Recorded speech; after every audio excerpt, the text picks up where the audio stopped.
Good afternoon. One of a president's most important appointments is chairman of the Federal Reserve.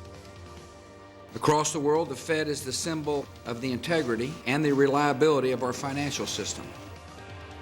And the decisions of the Fed affects the lives and livelihoods of all Americans.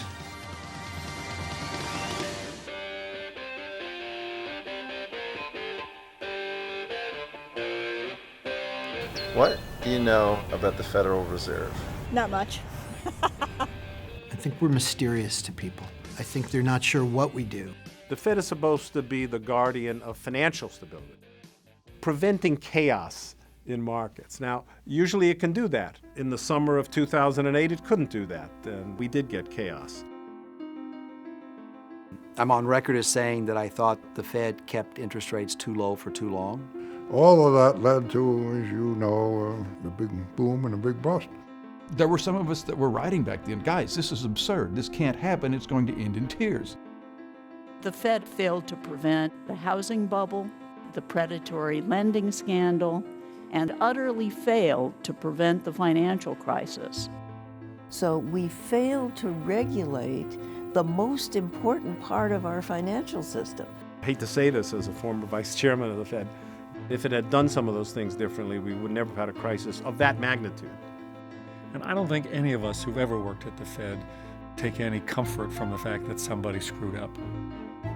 But it's important we recognize there were some big mistakes made.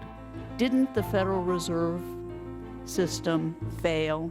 I know my time has run out, but I really fundamentally disagree with your point of view. And I think there is a natural inclination that things are fixed, but things are not fixed. Printing money doesn't produce goods and services. It doesn't hire people. It may seem like the right short-term medicine, but can the cure be worse than the disease in some cases? You know, the way a healthy economy grows is people earn money and they go out and spend it. The way an unhealthy economy grows is people borrow money and they go out and spend it. The United States has consumed more than it's produced for at least a decade.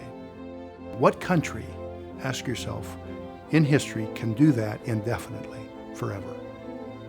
Everybody wants to go back and say, things are fine now. Look, we solved our problem. We're just asking for another crisis. This is an experiment. We've never done this before. We've never been here before. The Federal Reserve is really operating by the seat of their pants. You have what degree of confidence in your ability to control this? 100%. How can the dollar be anything except the world's greatest monetary brand, the Coca-Cola of money? How can it be anything else but? Well, you just watch.